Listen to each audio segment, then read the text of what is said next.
On that note, I'd like to open up the floor to any questions. Alan, please. Studying and looking at other active genocide cases, which type of recognition was the most effective and most powerful type of recognition?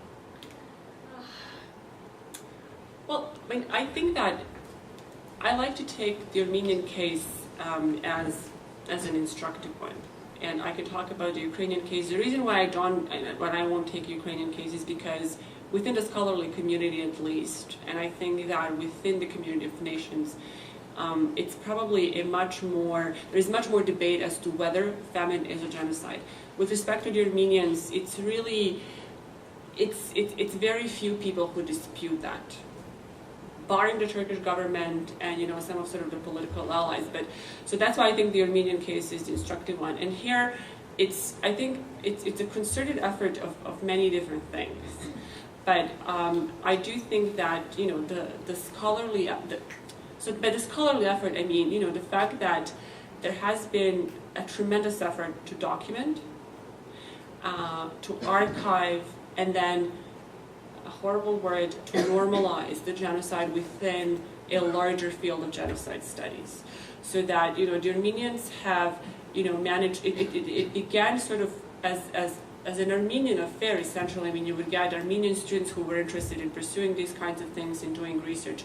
But if you look at it now, you will have a lot of German historians, a lot of Anglo-American historians, a lot of Jewish historians who do this kind of stuff. Not only that, I mean, there is many initiatives where, within the field of genocide studies, Armenians sort of use different platforms to put this case out there, to fund scholarships, to do this kind of research.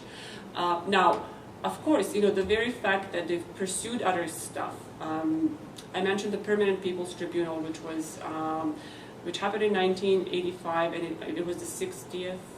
No, I'm sorry. My mathematics skills is horrible. So it was the 70th anniversary of the Armenian genocide. And so it was the French diaspora groups, Armenian French groups, who were pretty much behind this. But the Permanent People's Tribunal is a tribunal of prominent scholars which is based in Rome. And they put together a request for the tribunal to hear the case. So essentially, they've reproduced a court case as if you would have, for example, at the International Criminal Tribunal for Rwanda. So they've submitted documents, they've invited survivors, because at the time there were people who were survivors and who were willing to go and testify. They even asked the Turkish government to respond to the allegations, and then they ruled on several issues. One of them was first, whether the convention applies to this case, because remember, it happened in 1915. The convention was enacted in 1948. So there was first a notion whether the convention applies, and second, when it was established that it actually has a character that could, that you could take it and apply it to an event that took place in 1915. Then they, the jurists went ahead and ruled whether all the constitutive elements of genocide were present. So were Armenians a people that as a group was targeted? Yes. Did these acts constitute genocide? Yes. Was there intent? Yes. And I think they even went actually a little bit beyond that, finding Turkish state to be responsible for that, and sort of urging the United Nations to, and that had no legal, arguably no legal weight added to this, but because of the process itself and sort of the very strict elements that run into that, I mean, it gave legitimacy, especially because those were prominent jurists. I mean, they had an Algerian judge sitting there. They had, so that I think added to the legitimacy of the case. So, I mean, I think that it was a combined effort in many ways. The political stuff is a bit more controversial, because on the one hand, it is a PR mechanism. So, the more you promote it, the more states you get, and the more it is in public knowledge, it becomes more powerful. But at the same time, I think the political element becomes also very controversial, because it can take away, especially because you just don't know, you lose control of what happens. So that, all of a sudden in the 1990s, you get the question of Karabakh related to that. And So it becomes very entangled. So I think it is concerted effort of all of these elements. But I do stress sort of the academic aspect and the fact that they've actually managed through some of these initiatives to get the Turkish historians to work with them, to get young Turks to recognize and raise these questions. You're moderating, so. Dana. Okay, so what sort of tactics or strategies have victim groups been able to use to make their story, make their case of genocide be able to be recognized by the perpetrators or by the international state? What sort of tactics can we as Circassians use to achieve this as well? Well, I mean, I can tell you what you've done so far. I can tell you I that had too. no idea. I had no idea that you guys existed here. But so that's, you've obviously done something right. But I mean, the fact that there is an initiative at Rutgers to do this, I think this would be tremendously important, right? Because you're doing something at a recognized American academic institution. You're putting it in a context of a network of scholars. You're getting you're getting people out there to discuss these issues and do research on this kind of stuff. So I mean, I think that this is a strategy to pursue, and essentially trying to build coalitions, and this becomes very politically sensitive. The kinds of coalitions that you could possibly build. But this is, I think, exactly why, with respect to, say, the educational aspect, the academic aspect, it becomes much easier to do that.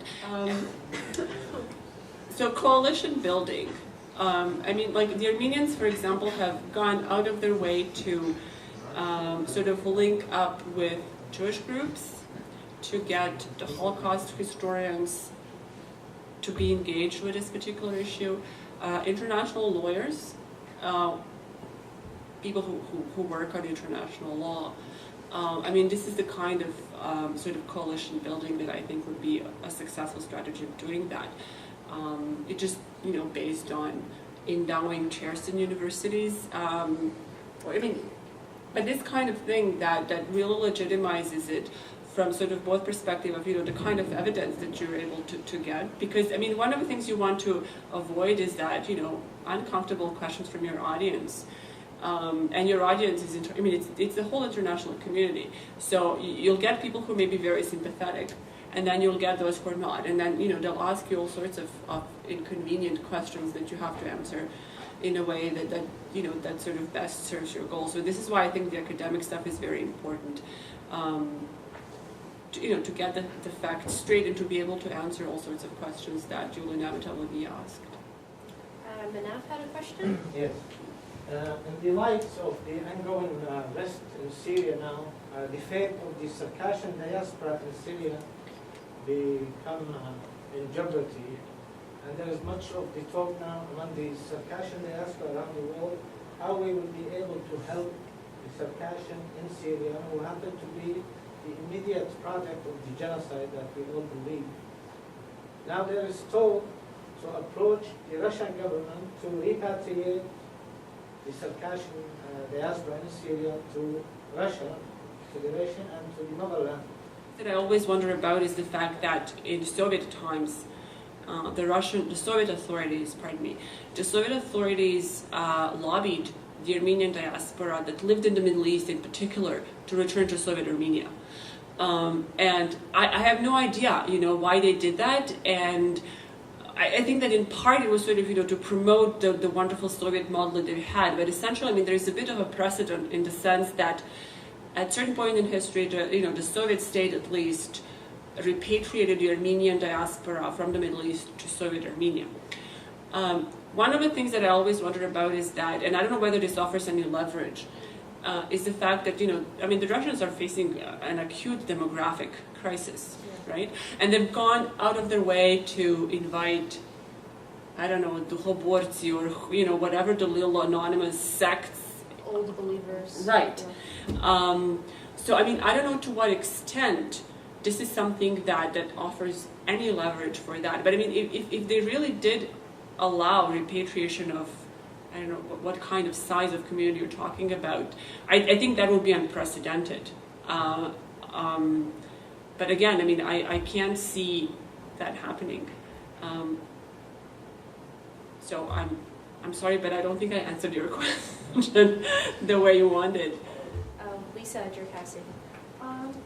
With both the Armenian and Ukrainian genocides and the political movement behind both of those and the recognition, what would you say would be the most beneficial thing both of those movements have done, but also what is the most detrimental thing they've done? I answered the question about why I think that the scholarly pursuit has been very successful. I think it's because it's the one that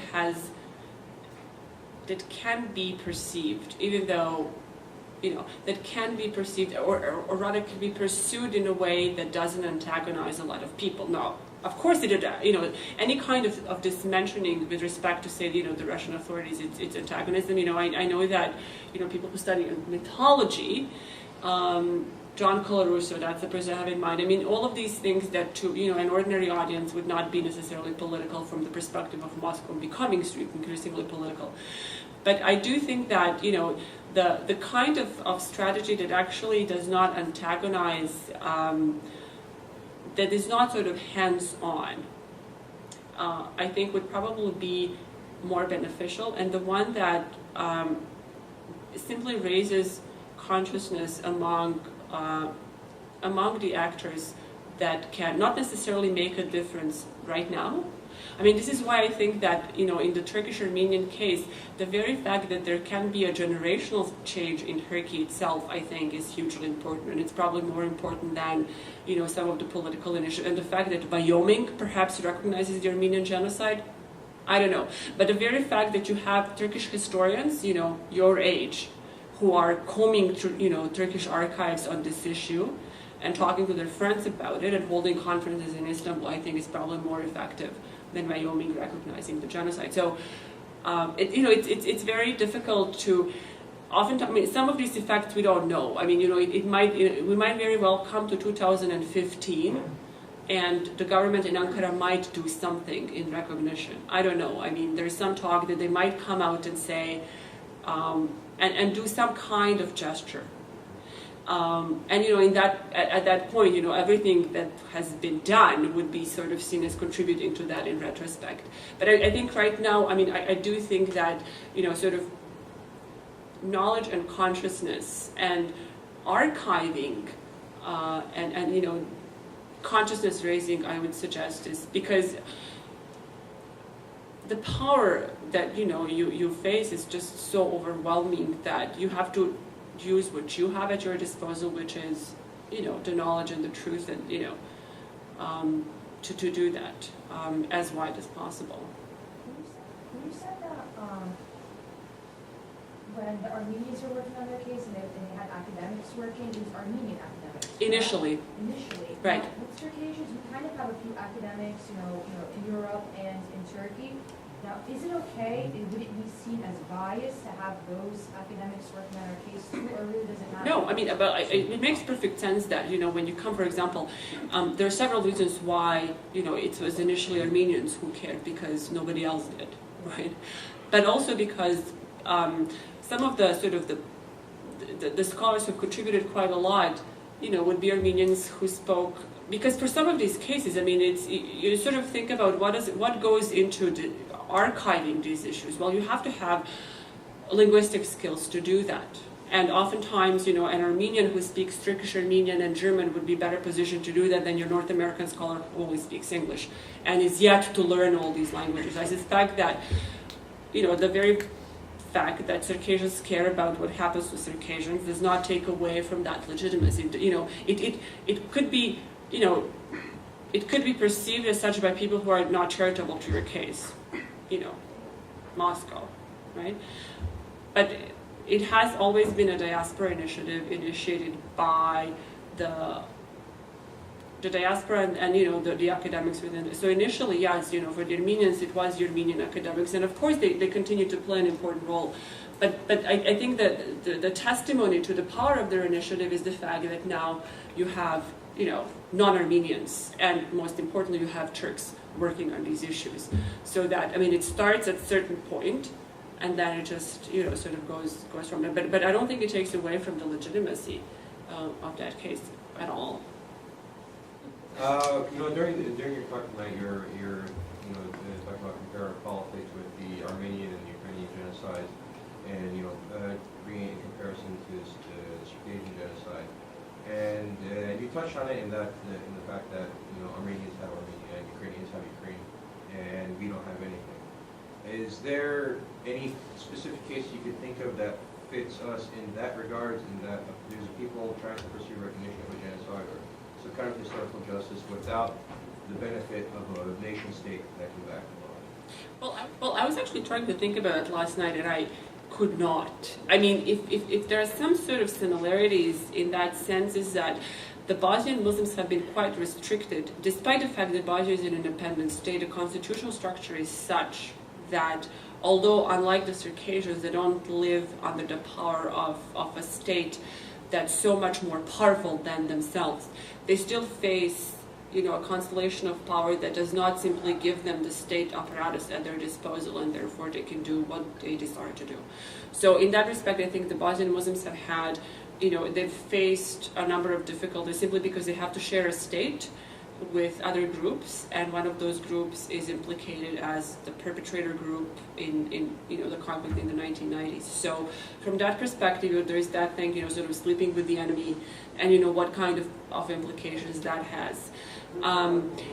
Bangladesh case, I think, is probably somewhat similar in the sense that it has been ruled for 2 decades by an Islamist government that was very much turned towards Islamabad and Pakistan and protecting Pakistan interest, sort of this larger Islamist interest as opposed to ethnic Bangladeshi.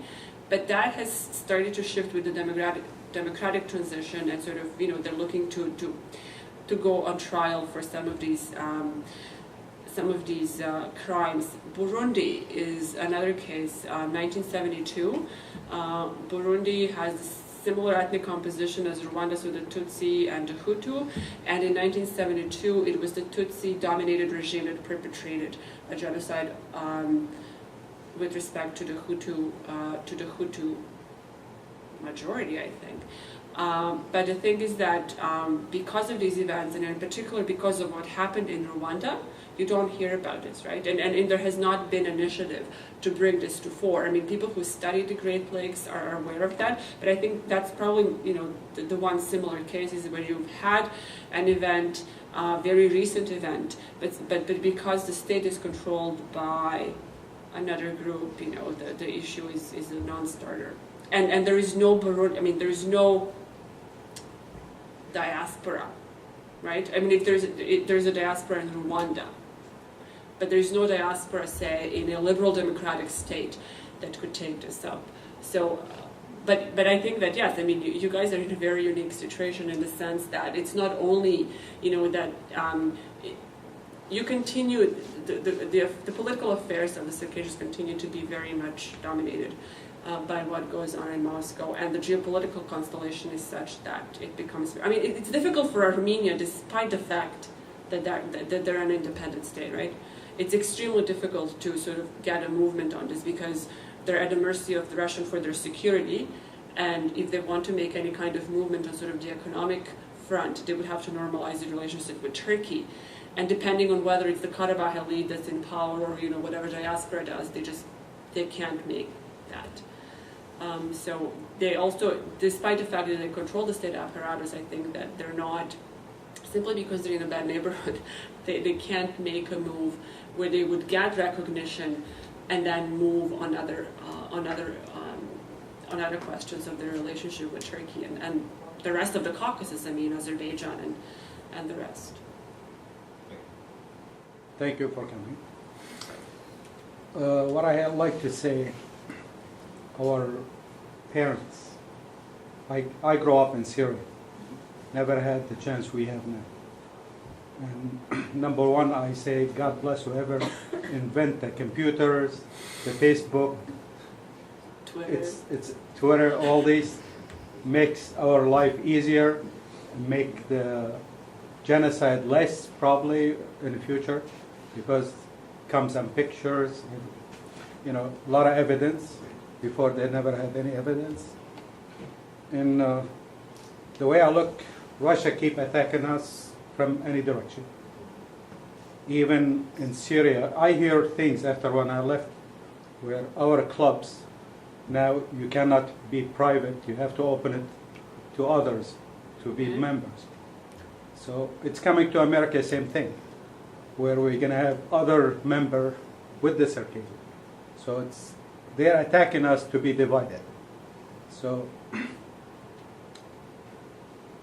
these young people, I think everybody's awake in this room about what's going on, and God bless everybody's working, with this.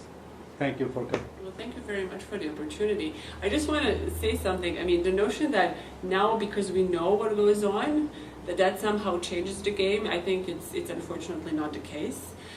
This whole thing about people not knowing what happened during the Holocaust, or even, with earlier instances, and that's the reason why there was nothing going on, is just not right. Everybody knew what was going on. It's just that there's no will to intervene. And I think, unfortunately, we continue to live with these consequences. So, Facebook and Twitter. I have a colleague who basically argues that had Facebook existed during the Rwandan genocide, it would have been prevented. I doubt that. But I don't want to end on this sad, horrible note. But, these are difficult issues. So I do thank you. I mean, for me, the fact that I got to know the community is just so valuable. Like, genocides happen, and they're currently, they're happening in current times. What I want to know is, why do people not intervene? Why do people stay apolitical and choose to ignore genocide when it's occurring? Apathy. Why are people apathetic? Well, I mean, because it's not.